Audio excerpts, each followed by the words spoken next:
Good morning दोस्तों, कैसे हो आप लोग। अगर आप चैनल पे नए हो तो चैनल को ज़रूर सब्सक्राइब करना। तो दोस्तों, आज जापान में काफ़ी बढ़िया धूप निकली है।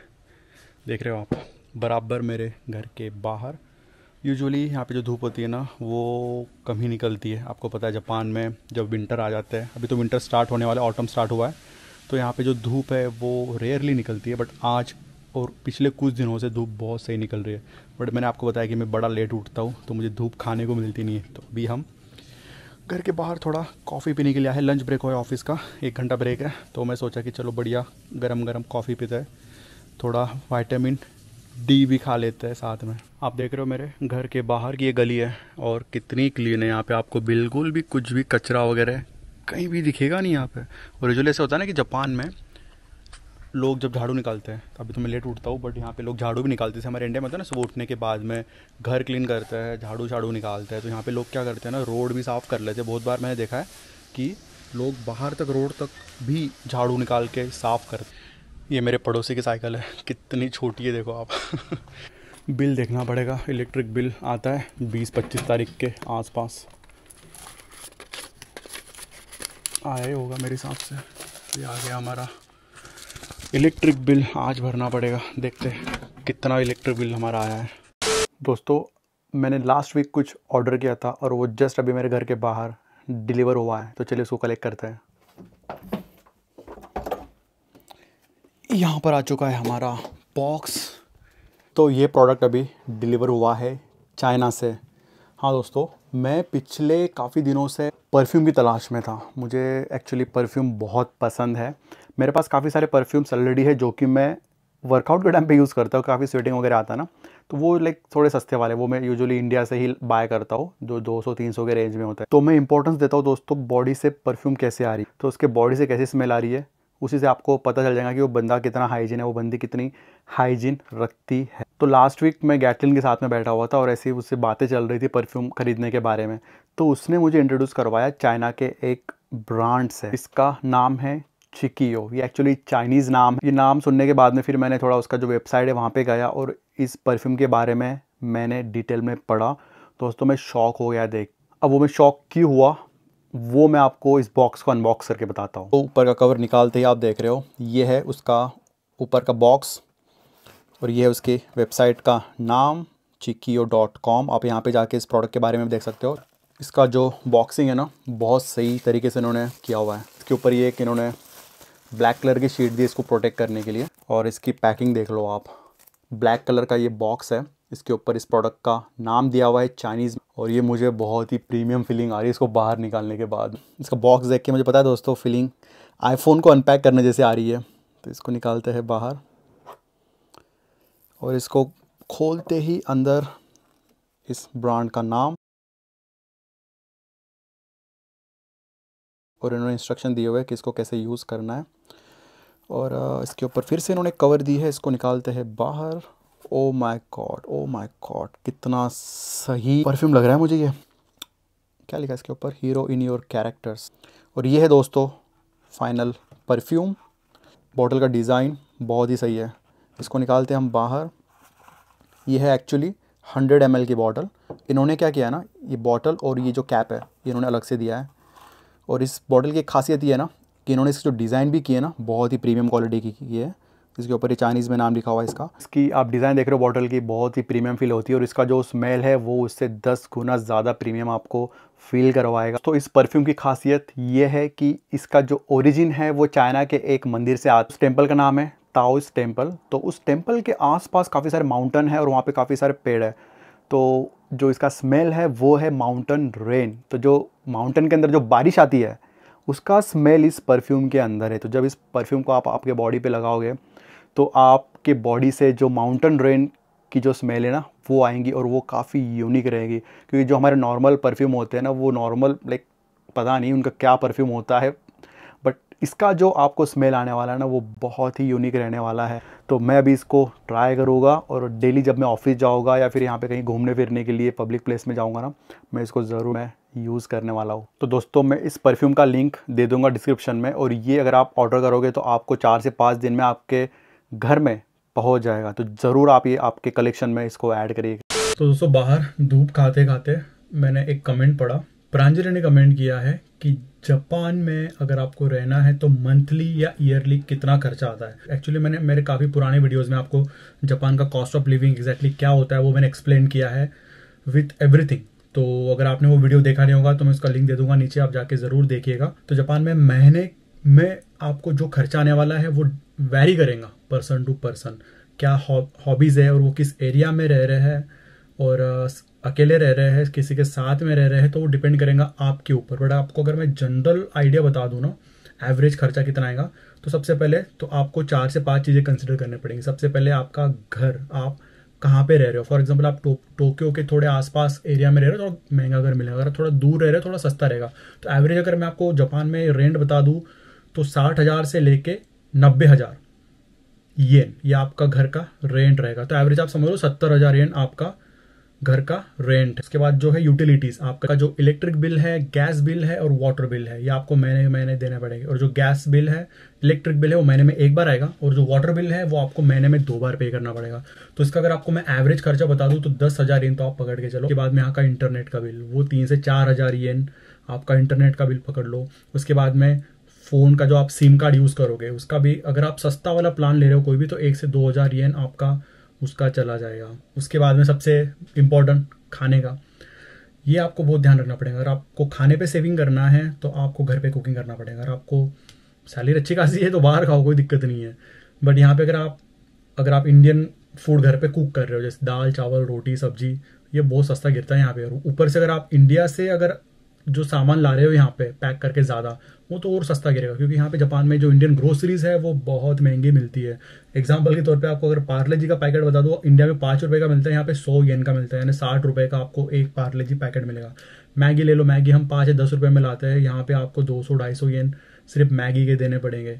तो बाकी तो आप खर्चे छोड़ ही दो, यहाँ पे चावल दाल सारे मसाले बहुत महंगे मिलते। तो हो सके तो आप साल भर का जो मसाले तो एटलीस्ट आप इंडिया से ला सकते हो। आटा भी आप कपड़े कम लाओ, बट आटा शाटा जो भी हमारे खाने की चीज़ें ज़्यादा होती है वो आप बैगे भर भर के यहाँ पे ला सकते हो। तो अगर इनको आप ऐड कर लो ना तो 1 लाख से 1.5 लाख येन आपका महीने का खर्चा लिख के ले लो आप। ये हमारा आज इलेक्ट्रिक और गैस बिल आया है, इसको खोल के देखते हैं कि हमारा इस मंथ का इलेक्ट्रिक बिल कितना आया है। तो दोस्तों इस मंथ का हमारा जो गैस और इलेक्ट्रिक बिल है वो आया है 6,000 येन। और जो वाटर बिल है 2 महीने का वो ऑलरेडी मेरे अकाउंट से, जो मेरा क्रेडिट कार्ड है उससे मैंने लिंक कर दिया था। ये लिंक नहीं, ये मुझे स्टोर में जाके भरना पड़ता है हमेशा, तो उसका आया है 3,500। तो आप देख रहे हो ऑलमोस्ट 10,000 येन मेरा पिछले मंथ का आया।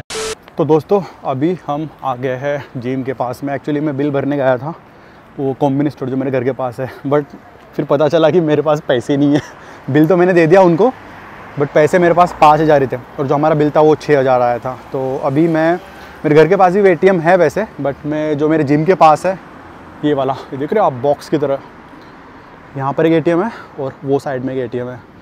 तो यहाँ पर अभी आए हम पैसे निकालते हैं, पैसे निकाल के हम जाएंगे फिर वर्कआउट करने।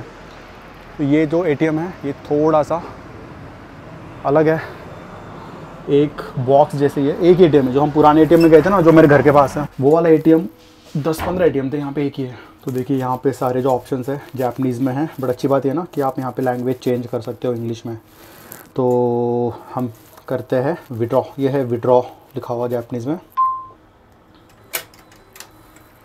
लास्ट टाइम हमने 10,000 निकाले थे, इस बार क्या करते ना 20,000 निकाल लेते हैं ताकि बार बार ATM में आना ना पड़े। तो ये है 20,000 येन, ये है येन के कांजी, अगर आपको पता होगा, कन्फर्म। तो यहाँ से आ गए हमारे 20,000 येन।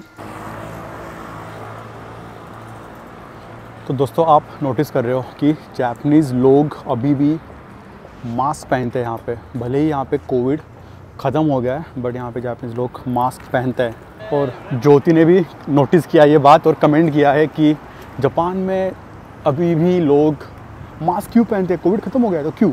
तो इसका आंसर अगर आपको मैं दूँ तो कोविड आने से पहले भी जापान में लोग मास्क पहनते थे, क्योंकि यहाँ पे कल्चर है। यहाँ पे एक्चुअली लोगों को नहीं, क्या दांतों का थोड़ा प्रॉब्लम होता है और यहाँ के लोगों के मुंह से स्मेल भी बहुत आती है।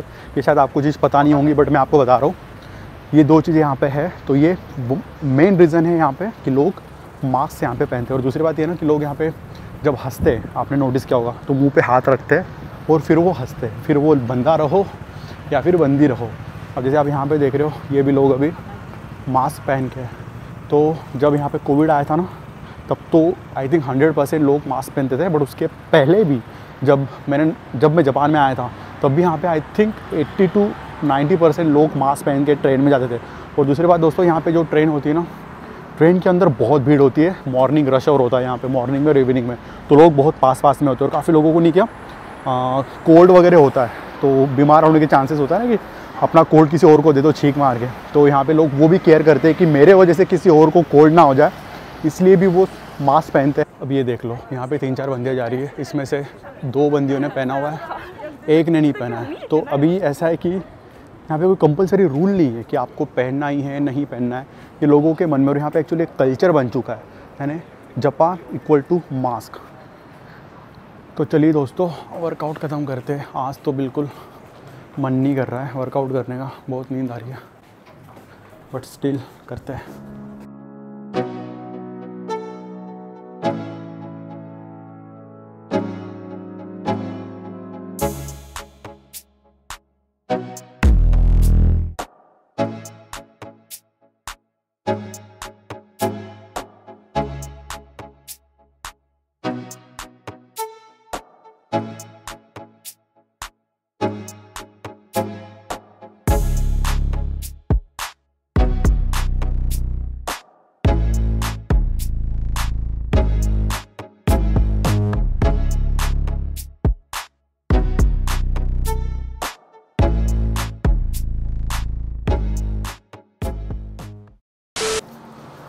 तो दोस्तों, हो गया आज का वर्कआउट ख़त्म। वर्कआउट होने के बाद में आज हमने सोना लिया, बहुत दिनों के बाद में। यूजुअली मैं 1 वीक बाद में सोना लेता हूँ। आज मुझे आफ्टरनून में जिम आना था एक्चुअली, क्योंकि मैं दोपहर तक काम करता हूँ, 2-3 बजे तक, 2-3 घंटे छुट्टी लेके फिर जिम में आता हूँ और फिर से काम चालू करता हूँ।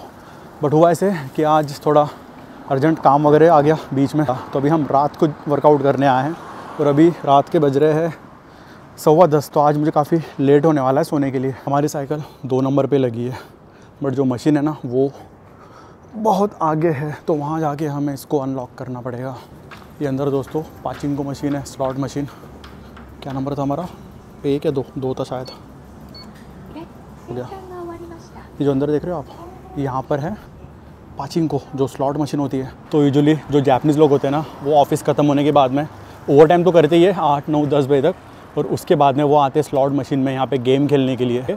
तो अगर आप चाहते हो कि मैं स्लॉट मशीन का भी व्लॉग बनाऊँ, आज तक मैंने कभी बनाया नहीं है, गया नहीं हूँ आज तक कभी, मैं अंदर देखा नहीं है। तो अगर आप चाहते हो कि मैं जापान में स्लॉट मशीन का व्लॉग बनाऊँ तो मुझे कमेंट करके बताओ। यहाँ पे कुछ कंस्ट्रक्शन का काम चल रहा है। देखो दोस्तों, जापान में कंस्ट्रक्शन का काम जब भी चलता है ना, किस तरीके से देखो उन्होंने पूरे जो रोड पे है ना लाइट्स लगा के रखे ऐसे, और स्टाफ आपको दिख जाएंगे इस तरीके जगह जगह पे।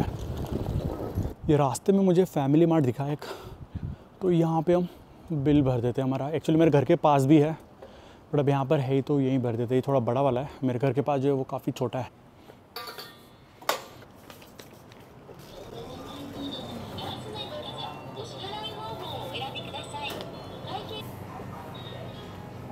यहाँ भी हमको इस तरीके से लाइन में खड़ा रहना पड़ेगा।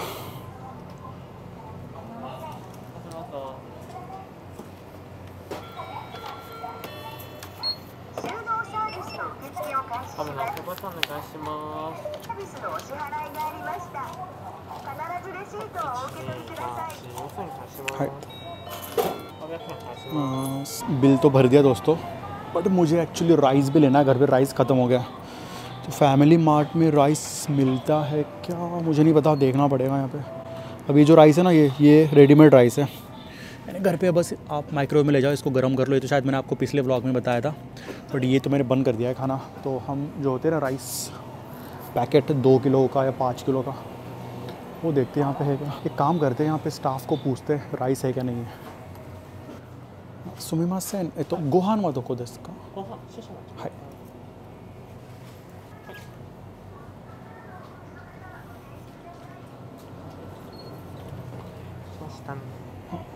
उसने वापस यही लाया है शायद, मेरे हिसाब से यहाँ पर वो अनकुक राइस नहीं है। निकलते यहाँ से, मेरे घर के पास स्टोर है, वहीं से ले लेते हैं। ये देखो दोस्तों, जापान में गाड़ियों के बीच में कितना डिस्टेंस होता है। सिग्नल लगने के बाद। कितना धुआं छोड़ रही गाड़ी है, पहली बार जापान में देख रहा हूँ कोई टू व्हीलर इतना धुआं छोड़ रही है। यहाँ तक वो घासलेट जो होता है ना डीजल, उसका गंदा स्मेल आ रहा है।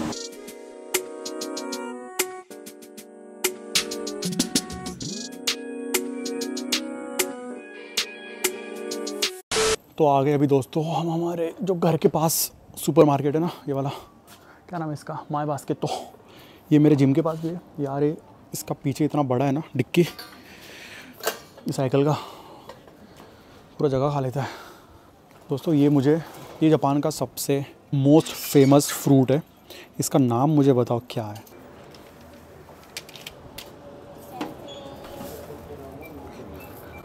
हमें लेना है चावल। चावल किधर है? ये चावल यहाँ पर है। ये पूरा चावल का सेक्शन है। और दोस्तों यहाँ पर ये है ऊपर 2 किलो के चावल और नीचे है ये 5 किलो के चावल। तो जापान में इस तरीके से चावल मिलते हैं, 2 और 5। तो हम तो यूजुअली 2 किलो के लेते हैं। और इसके आपको अगर मैं रेट बता दूँ ना, तो ये अलग अलग वेराइटी के चावल है। तो सबसे सस्ते तो मुझे कौन से लग रहे हैं यहाँ पे? सस्ते तो यही है 1000 येन के। 1000 येन के ये वाले हैं। ऊपर सब 1200 येन के।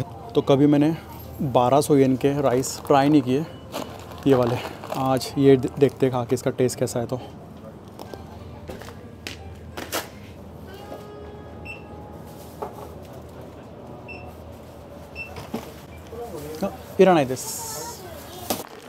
ये है हमारे 2 किलो का राइस। यहाँ पे रख देते हैं।